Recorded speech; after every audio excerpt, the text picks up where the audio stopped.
بسم اللہ الرحمن الرحیم۔ السلام علیکم ناظرین، سعودی عرب میں پسے پاکستانیوں کو وطن واپسی کی اجازت مل گئی۔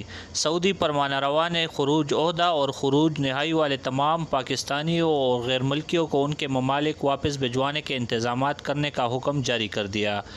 شاہ سلمان کی جانب سے سعودی عرب میں پسے پاکستانیوں اور دیگر غیر ملکیوں کے لیے بڑا اعلان کیا گیا ہے۔ ناظرین، فرمانہ روا کی جانب سے سعودی حکام کو حکم دیا گیا کہ ایسے تمام غیر ملکی جن کے پاس خروج عہدہ یا خروج نہائی ویزا ہے ان کے ممالک واپسی کے انتظامات کیے جائے۔ اپنے ممالک واپس جانے کو خواہشمند پاکستانی ابشر کے ذریعے اپنی واپسی کی درخواست کر سکتے ہیں۔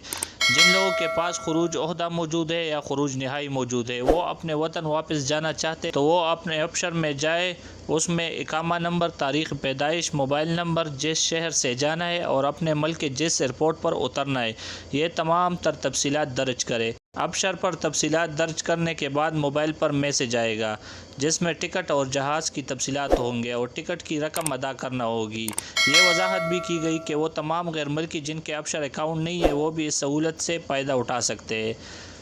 ناظرین، آپ کو بتاتے چلے کہ سعودی عرب سے 4 بڑے ایئرپورٹ ریاض، جدہ، مدینہ اور دمام سے غیر ملکیوں کی وطن کی واپسی ممکن ہوگی۔ جو غیر ملکی ان شہروں سے دور رہتے ہیں، ان شہروں ایئرپورٹ پر پہنچایا جائے گا۔ ناظرین، کورونا وائرس کے پھیلاؤ کے بعد سعودی عرب نے گزشتہ ماہ فضائی آپریشن بند کر دیا تھا، جس کے بعد ہزاروں غیر ملکی مملکت میں پھنسے گئے تھے۔